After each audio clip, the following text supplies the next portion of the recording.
But let me just ask you about this, because I really, really like your, when I was your take on this.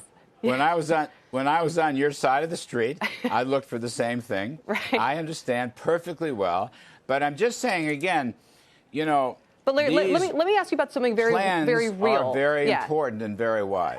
You're right, contingency plans. But here's the real activity that we have to think about. So you have Japan's economy shrank at a 6% rate because of an ill-advised sales tax increase. China's economy is now effectively a zero for the first quarter, could be worse. Germany looks pretty bad out there. These are the biggest economies on the globe. Can the U.S. avoid a recession if there's a global one? Yes. Yes, we can. By the way, your German news is accurate, but that was true before this virus hit. Yeah. In fact, and let me make this point, my disappointment, and I've said this to you and others before, one of the headwinds we faced in the last several years is essentially a recession in Europe, and indeed the whole G7. And you're quite right about the Japanese sales tax, which I think was ill-advised. I tried to talk Prime Minister Abe out of it, but I couldn't. Shouldn't have done it. They're not growing. But they have been not growing for several years before the virus. Now, I'll make a plug. The G7 meeting is coming to the United States. It'll be at Camp David in mid-June. It just so happens that yours truly is going to be the Sherpa, and we are going to devote both days, Kelly. We're going back to the old-time religion, such as Reagan and Williamsburg in 1983. We're going to have 2 days of plenary sessions with the leaders of the Western Alliance and the leading democracies in the world, Kelly, and we are going to talk about, guess what? Where's the growth? Well, where's the tax cuts? I just hope everybody comes and they're not still concerned about currency coronavirus. Stability? Absolutely, absolutely. Larry, let me ask you, this is a major, major headline for your lifetime, okay? In this moment, as you stand here, the 10-year yield has never, ever traded lower. It just hit 1.317%. Please tell us what to think about that, how the Federal Reserve, I mean, you have people on the street whispering about how we might get now a half-point emergency rate cut. Is that warranted? Would that even help? Well, on the rate cuts, I'm not hearing that either publicly or privately. We're in touch with the Fed people all the time. You know, apart from the virus, Kelly, I have said I wouldn't mind seeing my friends at the Fed be a little bolder in their target rate and their balance sheet. I said that before the virus. That's not related to the virus. I don't expect the Fed. I'm not hearing the Fed's going to make any panic moves. Look, the markets obviously are reflecting a lot of new fears. No question about it. There's a lot of volatility out there. I don't think these are fundamental factors, Kelly. I do not think these are fundamental factors. Now, I believe, number one, the U.S. economy is in very good shape. And I think the recent data support that. Jobs, incomes, housing. I think I just saw a big housing number that you put on the screen before I came on. That's really good stuff. Number two, we have contained this virus very well here in the U.S., and all the emergency planning will add to that. Number three, the virus story is not going to last forever. It's not going to last forever. And that's why I like the World Health Organization saying, let's not overreact.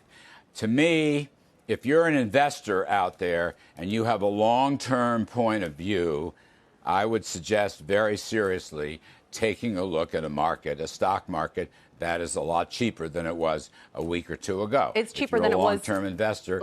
Larry, it's cheaper than it was about 10 minutes ago. We're down 600 points again here. That's a 5% drop in just the last two sessions. And I have not only do I have no power over that, I have no control whatsoever, and it's going to do what it's going to do until this thing plays out. But I want to make those points again. You've got a fundamentally strong economy. We've done well containing this in the U.S. The virus thing will pass. And if you're a long-term investor, I think they should look seriously at coming back into buying the market, the stock market, for the long run, where the great performance has been. This different, we're talking stocks here. That does not negate the human tragedy, which troubles me enormously and should trouble everybody enormously.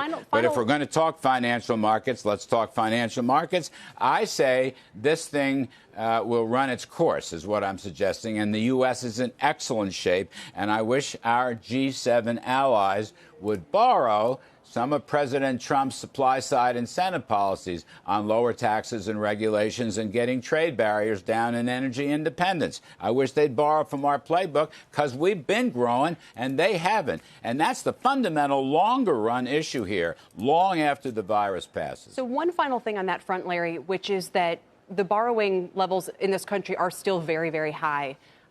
Disappointingly high. Look, it costs nothing to service the debt right now, which just makes people worry more about what happens when it is more expensive to service that debt load. So, you know, you look at how cheap things are. You look at the deficits that we're running, you know, in part to kind of make some of these reforms happen. How does this all, the timing matters in one sense, which is that the president's up for re-election in the fall, and it looks like he might be running against Bernie Sanders or possibly a moderate. But right now, Mr. Sanders has a lot of momentum. You know, what's the message? You know, how can you kind of get out there and say, you know, are you worried about the timing in terms of the hit to the economy if this now drags into the second quarter, all this coronavirus stuff? Are you looking at maybe a 1 or 2% economy right in the middle of that campaign when the president has been saying, look, what sets me apart from the other party here and from other countries around the globe is higher growth? Well, look, those are hard questions to answer. Let me just say, you mentioned borrowing costs. The Treasury Department is refinancing, and they're lengthening maturities. That's exactly the right thing to do. Like any home buyer with a mortgage, if you got low rates, take advantage of it. I don't see any. We're running 5% of GDP deficits right now, kind of Reagan-era deficits. I don't think that interferes with growth whatsoever. What will the impact be in the second half of the year? Don't forget, Kelly, we've had two big trade deals, and China in recent weeks, and you just saw an announcement from USTR today, China in recent weeks, I think unexpectedly, has been cutting tariffs and increasing exclusions for a number of consumer goods and other things that they need. That's a plus. That deal's going to go through. And that means that plus the USMCA deal with Canada and Mexico, you could be looking at a second half export boom in the United States, which will boost economic growth substantially as a consequence of the president's tough trade policies to open markets and stop unfair practices. So that's a counter view. Sure. I don't know if it's going to be right, but I think we should consider that. Yeah, Larry, you think yes, quickly, I do. Will China be able to make all the purchases it's promised now that its economy is cratered? Look, well, it's cratered in the first quarter. We will see beyond that. Tough forecast to make. I thought the IMF had it about right when they said it's going to be a V-shaped recovery in China. But we'll see. I understand there's an awful lot of uncertainty. Regarding Senator Sanders, who was a frequent guest on an old TV show on your network that I happen to host. I've heard of it, yes. I think he's you made your start there. I think he is a man to be respected. I think he has a lot of backbone. But I think his socialist policies will do enormous damage to this economy, with or without coronavirus. I'm staggered. The volume of tax increases across the board, come on. Investment, capital, corporations are going to raise middle-class taxes on payrolls. We know that. Turning the whole healthcare system into a socialist government-run system, ending fossil fuels, the so-called Green New Deal, universal payouts, whether you work or not, for all Americans.